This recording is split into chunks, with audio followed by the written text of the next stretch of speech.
Hi, welcome to Life Makers Living. I'm going to prepare 4 vegetables at one time, so it's a fall vegetable festival, bonanza, extravaganza. Yes. Anyways, 4 vegetables at one time, because I feel like veggies. So here we go. Without further ado, the oven has been preheating to 350 degrees. So right here, mind the dishes. This is not a professional set. This is my house, and I'm a single mummy. All right, so here we have 2 baking safe dishes prepared. I've got, like, I don't know, maybe 1/8 a cup of brown sugar. And yes, it's just regular brown sugar. And about a heaping tablespoon, probably a couple in each of these, of fresh churned butter, and then the other is coconut oil. So I'm matching this. So we're going to take these to the oven, and we're going to preheat these. And while these preheat, I cover everything with foil because I'm lazy. I don't like to have to wash dishes if I don't have to. Okay, over here I've got 2 pots going, boiling water, and so I haven't done a thing yet. You don't need to show them the boiling water. But that's okay. They can assume it's boiling water. Trust me, it's boiling water. I swear it's boiling water. So, I started with distilled water as not to increase any chemical content in the water. And so, we're going to do corn here. We're going to do collard greens here. And this is kale. So, I've got the same thing going here. I got olive oil and fresh churned butter. We just got this butter at the farmer's market today, so I'm super excited to use it. It's fresh churned butter. I could say it again because I'm really excited about it. I'm trying to find every application possible to use it. And olive oil. So I've got a couple tablespoons of each. We're going to melt those over medium-high heat, and these are both at a nice boil now. So for my corn, I've got a slice of yellow onion. It's not much. There you have it. I'm dropping that in there. This is minced or chopped garlic. I've got about, I'd say, a teaspoon. And I'm going to put that in each of those. I am also going to drop a tablespoon of coconut oil in both. And okay, so I've got the corn in there, and this is just it's just fresh veggies that have been cleaned and stored in Ziploc bags. Okay, these are 2 pork bouillon cubes. Now, before I would have got a pork bone, I would have used the bone from a honey baked ham or a spiral ham, but I'm not doing that anymore. So it poses an interesting dynamic because I still really like the flavor, but I'm not eating that anymore. So I'm going to put the bouillon cubes in there, and then this is a can of tomato paste. Now usually I would have preferred a can of diced tomatoes. That's what I really like. I like to put a small can of diced tomatoes in my collards, and it gives it an amazing flavor.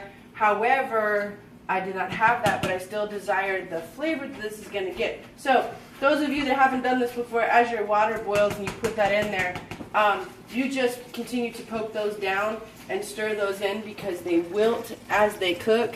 So what starts as a huge pot that you're like, oh good gracious, it's gonna go everywhere. You can see that it cooks down, and as we start to get them all covered, we're gonna turn our burners down to medium low, and we're gonna cover each of these. Okay, so I got 2 things going now. I'm going to turn that down before it splatters me for just a second. Mix this up nice. Mix it up just right. And then we got to roll on that before it done cooks us, don't we? Okay, so we've added pork bouillon to the collard greens. And we're now going to add 1 garlic bouillon cube. I know, you're like, that's a lot of garlic.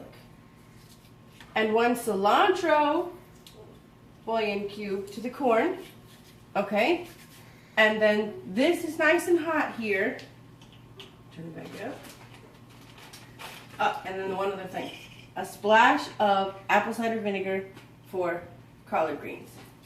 And literally, it's probably 2 to 3 tablespoons if I had to measure. So collard greens get all stirred up in there. They've all cooked down, and they're this beautiful, lovely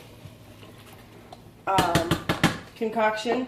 And corn is still going strong. So most of these probably have enough sodium. You don't really have to add unless you want, especially with the bouillon cubes. It's going to be enough. So I'm going to do a little bit of pepper in each and call it a day on that. Okay, so this is warmed up, and now I'm literally just going to add the kale. Woohoo! Just like so.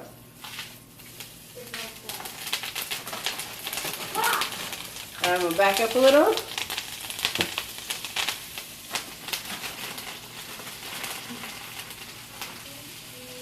Okay, so resuming, I've got a nice boil going on each of these. I'm going to reduce heat. I know I said that earlier, but then I added stuff to it. But the corn wasn't responding. It wasn't paying attention. It wasn't on my time. So we're turning down to medium-low, and I'm going to cover both, okay? Now, they have everything in them. Whoop, there we go. So we've got a nice sizzle going on here with our kale. So this is sea salt. I'm going to do a nice layer on this. This is onion powder, not onion salt, not to be confused with onion salt. Garlic powder. You can see how I measure. If you're a garlic person, do 3. If you're not, do 1. It is up to you. Black pepper and a spatula. Okay, so this is the kicker. It's the same way as the collard greens, in the way that once it starts to cook, it shrinks in size, and so it's much more easily contained within your pan. Okay, so I'll come back to this in just a second. Our mixture is melted from the oven. I want it to go just a little further because I elected to cut my pieces of squash into slices so they'll have more surface area. You know why? I soak up my butter, baby! So, here we go. There you have it! Alright, so I'm stirring this all around. Look at this. This is just beautiful. I have hair in my face.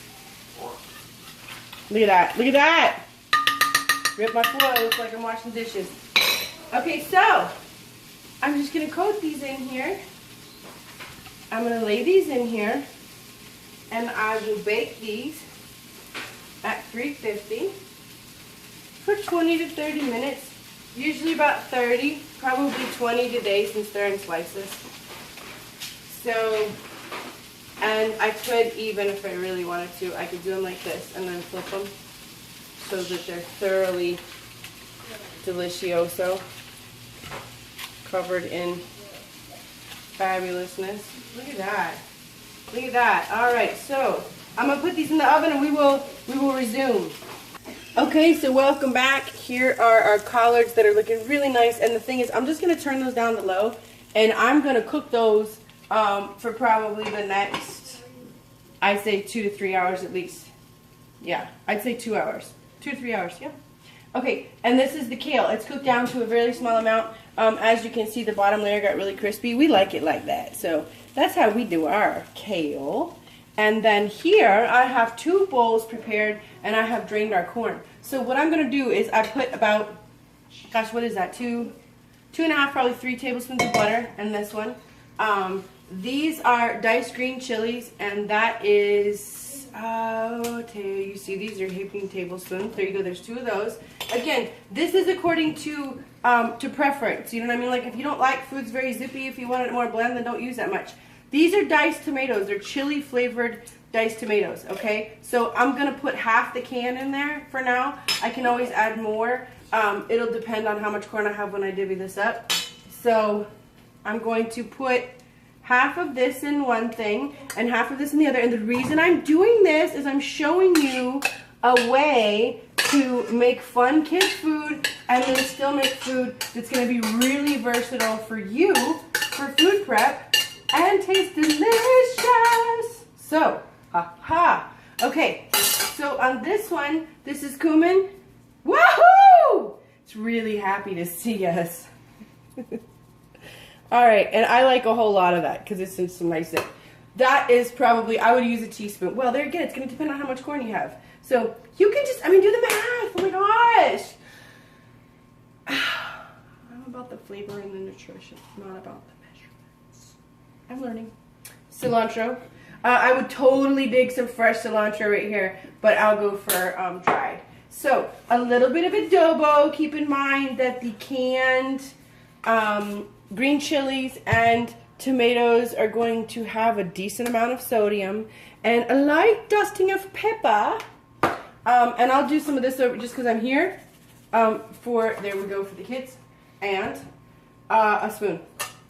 So this is the one that we're going to work on for food prep. Okay, so how cool is this? You can mix this with black beans. You can mix this with ground beef, ground turkey.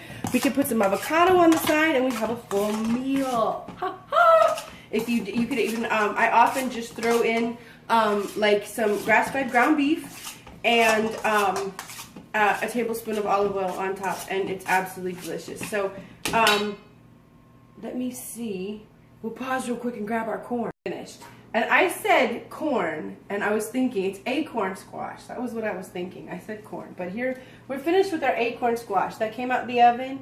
And by the way, if you desire a more browned finish, then put it on broil for the last couple minutes. One more thing I wanted to mention incidentally. You guys see why I don't bake, right? Like the thing would be in the oven, and I would be like, oh, we forgot that! You can't pull it out and do it then. So that's why I cook. I can burn. And it tastes good, but I don't bake. So to cut the spice in the corn salad and also a little bit in the greens, some people desire a little sweeter taste in those vegetables, especially with the vinegar. So I just take a pinch, literally a pinch of stevia, and throw it in both. So we have the kale that's finished, the greens that are still cooking and will for another hour and a half to 2 hours, and the acorn squash that is finished, and we have two options with our corn. So that is truly a fall harvest extravaganza. So thank you for tuning in.